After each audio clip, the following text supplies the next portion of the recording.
Salut! Je sais pas comment commencer cette vidéo. Ça fait très longtemps que je vous ai pas parlé de mes lectures. J'avais fait un tout petit bilan en début d'année dernière, mais sinon 2019-2020, on est d'accord que j'ai quasiment pas parlé de mes lectures. Ça fait des mois que je vous en parle sur Instagram et que je vous promets que je vais vous faire un bilan lecture.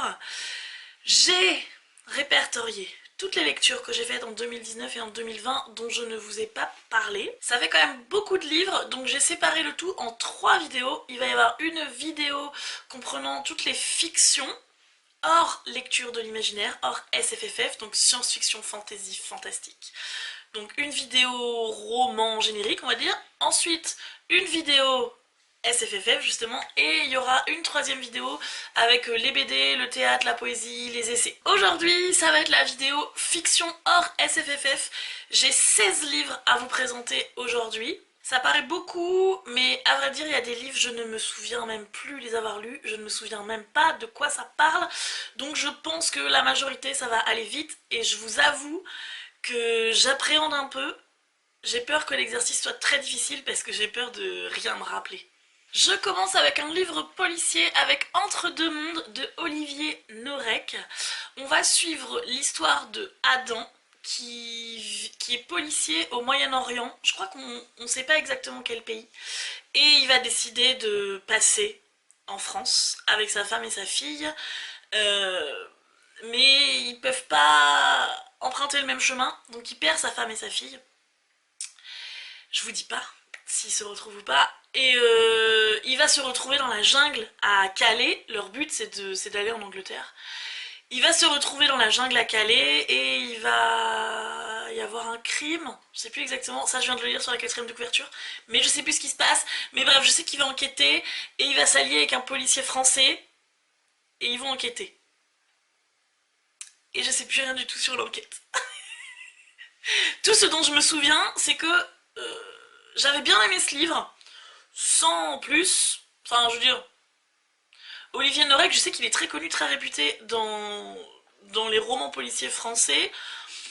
Moi, j'ai pas été transcendée par l'écriture, etc. Par contre, dans mon souvenir, ce que j'ai beaucoup aimé, c'est ce qu'on découvre sur Calais et la jungle de Calais.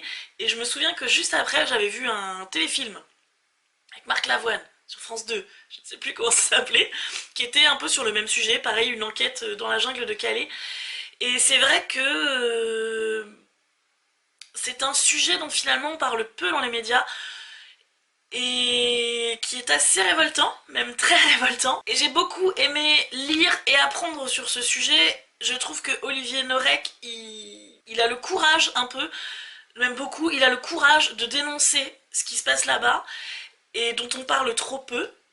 Donc rien que pour ça, j'avais apprécié le livre. En fait, j'ai appris des choses. Mais par contre, le récit en lui-même, je m'en souviens pas spécialement.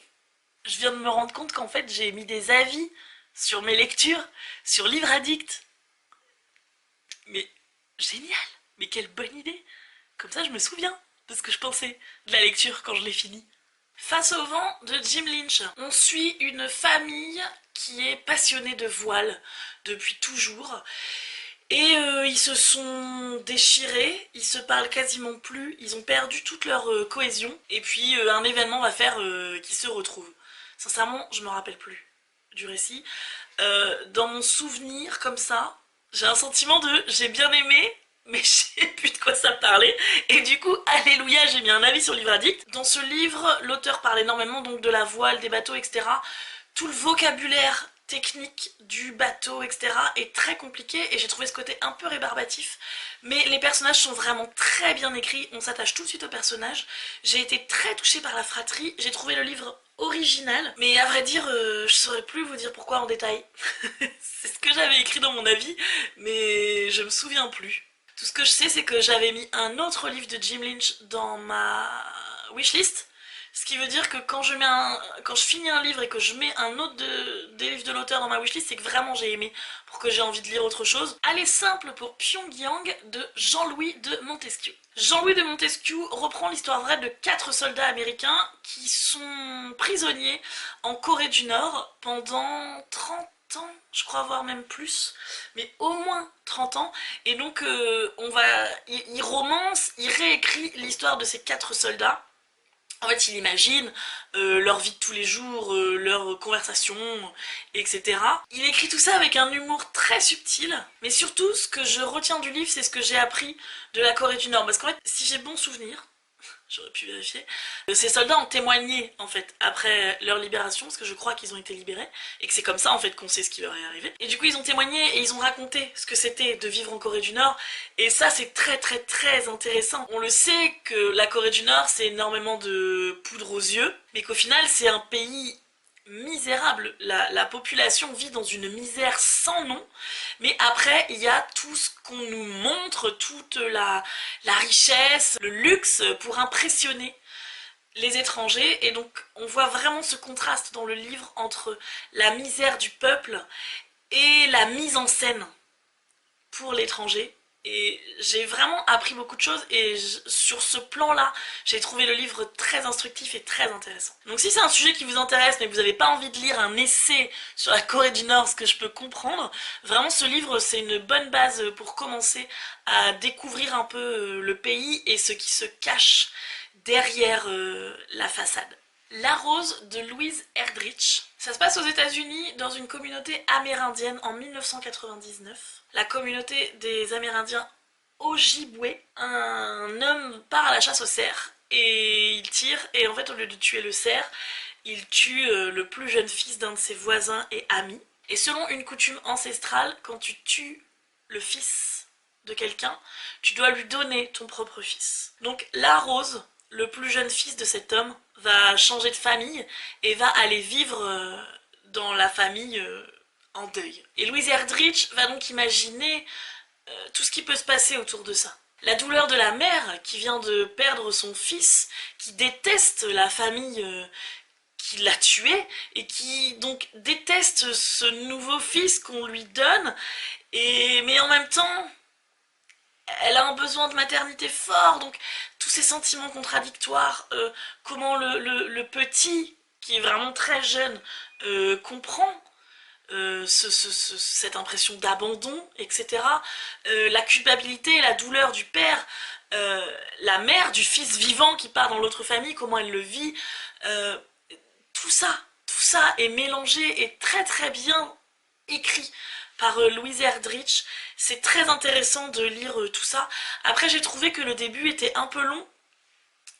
La première partie, l'ambiance est assez malsaine, et j'aurais aimé avoir plus de passages sur les coutumes, en apprendre un peu plus sur cette communauté. Mais les personnages et les sentiments sont vraiment bien écrits, du coup c'était une bonne lecture. Clélia Relucci, Concours pour le paradis. Le roman se passe à Venise pendant la Renaissance. Une immense toile va être commandée, et pour choisir le peintre, à l'époque on faisait des concours entre les artistes, donc on va suivre la rivalité entre Tintoret, Véronèse et d'autres peintres pour avoir le contrat pour cette toile. Sur le papier, le livre me donnait très envie. Et comme souvent dans la littérature contemporaine, j'ai trouvé l'ensemble trop superficiel, ça ne m'a pas touchée.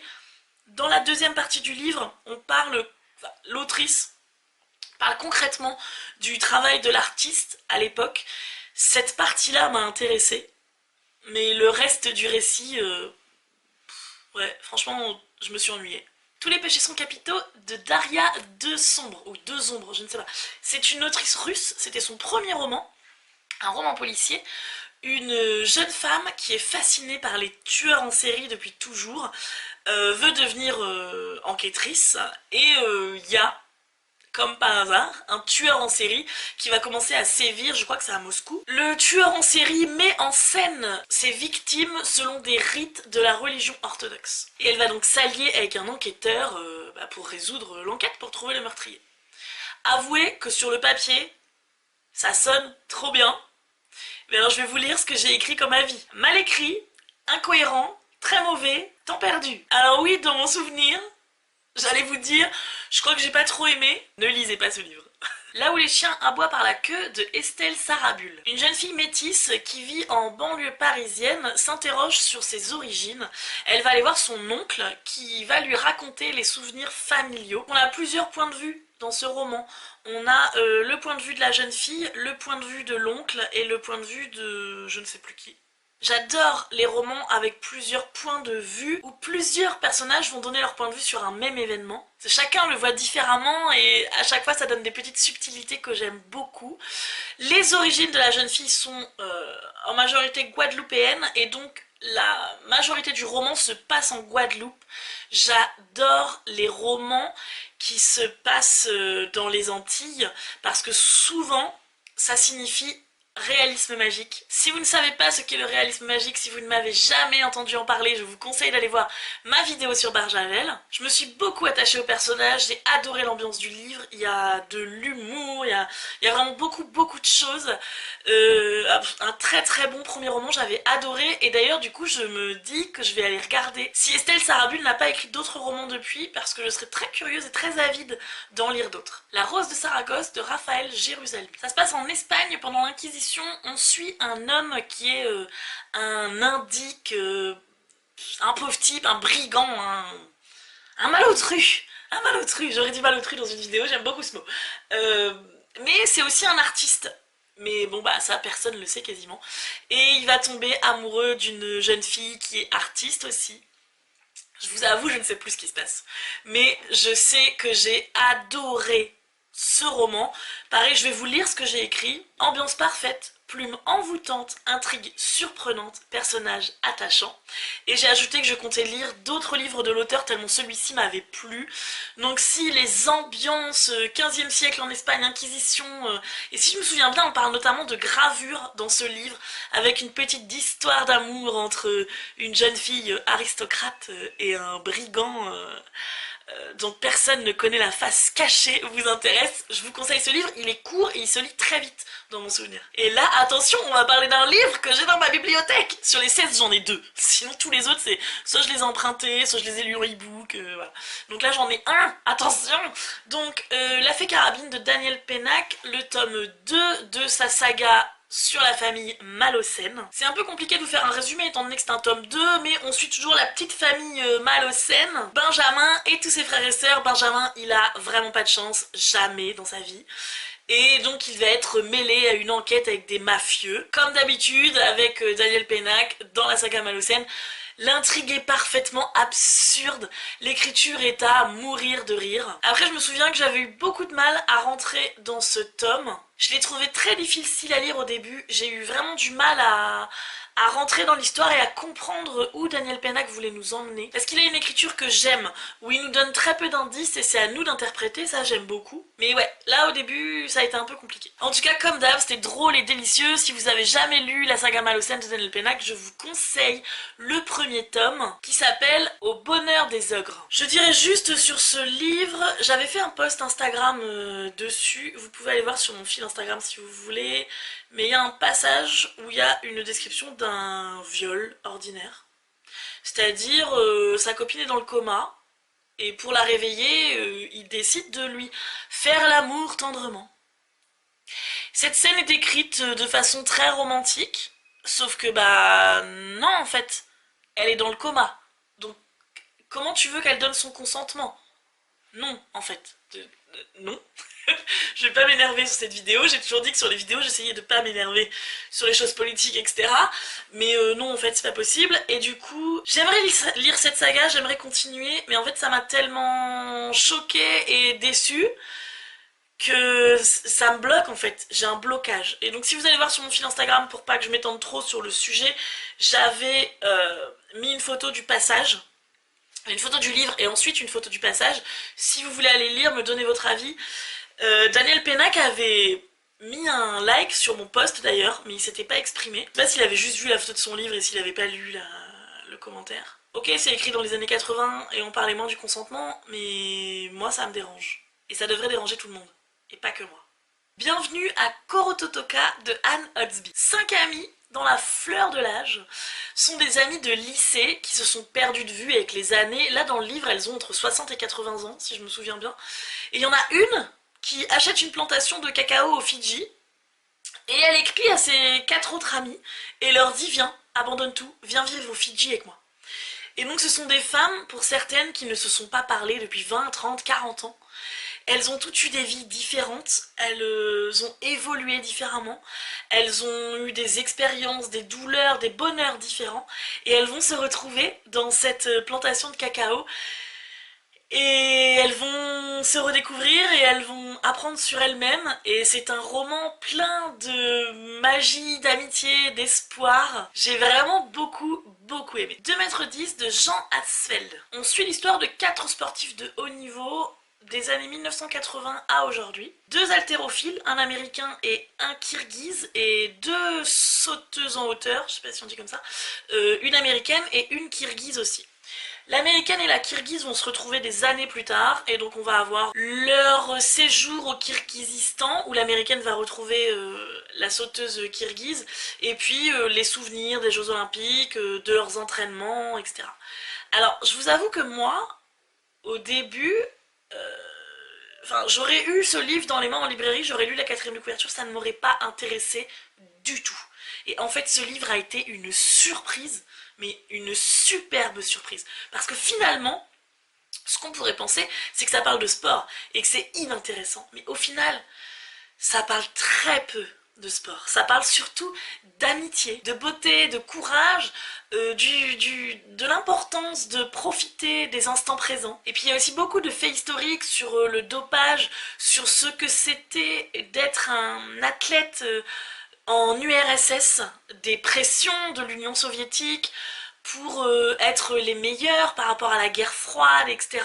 Ça, j'ai vraiment trouvé ça très intéressant.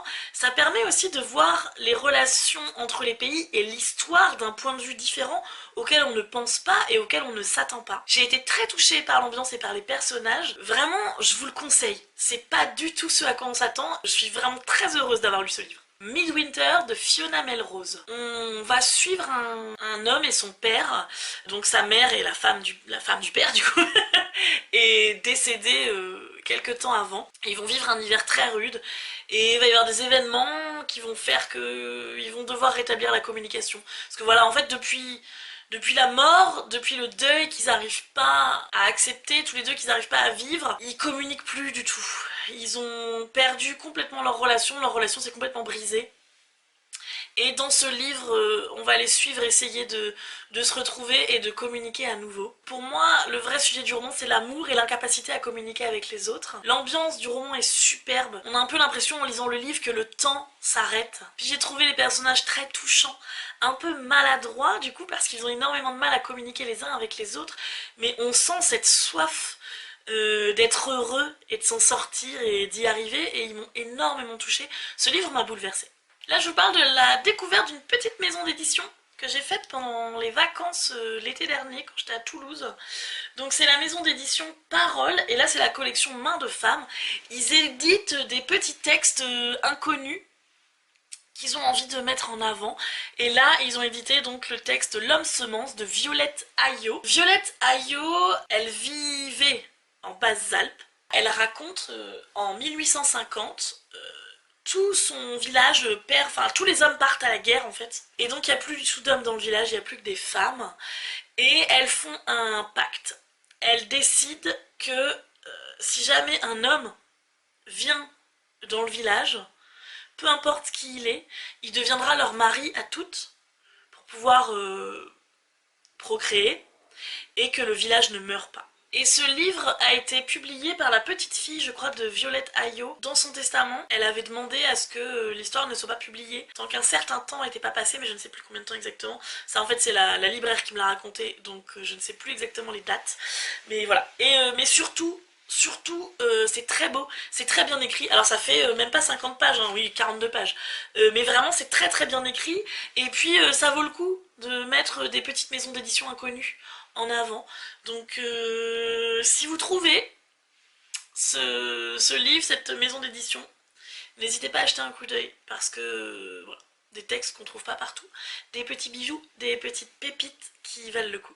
Là on arrive à ma meilleure lecture de cette vidéo, la lecture que j'ai préférée, sans doute une de mes meilleures lectures de 2020, La vie meurtrière de Félix Vallotton. Je ne sais pas si vous connaissez Félix Vallotton, c'est un peintre et un graveur du 19e siècle. Je ne savais pas qu'il écrivait aussi. J'aimais bien ses peintures, j'aimais bien ses gravures. Maintenant que je l'ai lu, je pense que cet homme est un génie. Un génie complet, je l'adore. Donc la vie meurtrière, qu'est-ce que ça raconte? On va suivre l'histoire d'un homme qui est... Il porte la poisse, en fait. Tout le temps, depuis qu'il est tout petit, autour de lui, les gens meurent. Mais un peu de sa faute, par accident, mais toujours un peu de sa faute. Il porte malheur. Et donc on va suivre son histoire jusqu'à son suicide. Je vous spoile pas parce qu'en fait le suicide c'est comme ça que commence le roman. Dans les premières pages on apprend qu'il s'est suicidé et ensuite on déroule son histoire et on essaie de comprendre pourquoi il s'est suicidé. La plume de Vallotton est superbe, c'est vraiment très très bien écrit, c'est plein d'humour noir, c'est cynique, les intrigues amoureuses sont passionnantes, on rentre un peu dans le monde des artistes aussi, parce que cet homme qui porte malheur est un artiste, et donc il rentre un peu dans une communauté d'artistes, etc. Ça c'est intéressant aussi. Il y a des gravures de Vallotton dans le récit qui sont très belles, parce qu'il avait illustré son roman, et puis il y a cette plongée dans le 19e siècle qui moi est ma période préférée, et qui du coup forcément m'a emballée, mais vraiment juste c'est tellement drôle, c'est épique, c'est émouvant. Non, vraiment, La vie meurtrière de Félix Vallotton, je vous le conseille à 1000%, je vous jure, c'est la meilleure lecture que j'ai faite là et dont je parle dans cette vidéo, c'est ma meilleure, un énorme, énorme, énorme coup de cœur. Les Forestiers de Thomas Hardy. Le roman se passe dans un coin très reculé, au fond d'une forêt, et une jeune fille qui était partie à la ville pour étudier revient dans ce petit village et elle retrouve son amour d'enfance auquel elle avait été promise. Sauf que son père décide que maintenant elle est trop éduquée pour se marier avec cet homme et il y a un nouveau médecin dans le village, la jeune fille va s'éprendre du médecin et voilà, vous imaginez ce qui peut se passer ensuite, je ne vous spoile pas. C'est passionnant, les intrigues amoureuses, moi j'aime beaucoup ça. Et puis surtout, Thomas Hardy fait un personnage à part entière de la forêt. Il écrit vraiment tellement bien la nature, les paysages, qu'on a l'impression que la forêt est un personnage. Ça donne une ambiance un peu pesante, mais envoûtante aussi. Ça se finit pas bien. La fin m'a brisé le cœur. Et si vous me suivez depuis longtemps, vous savez que j'aime les livres qui finissent pas bien.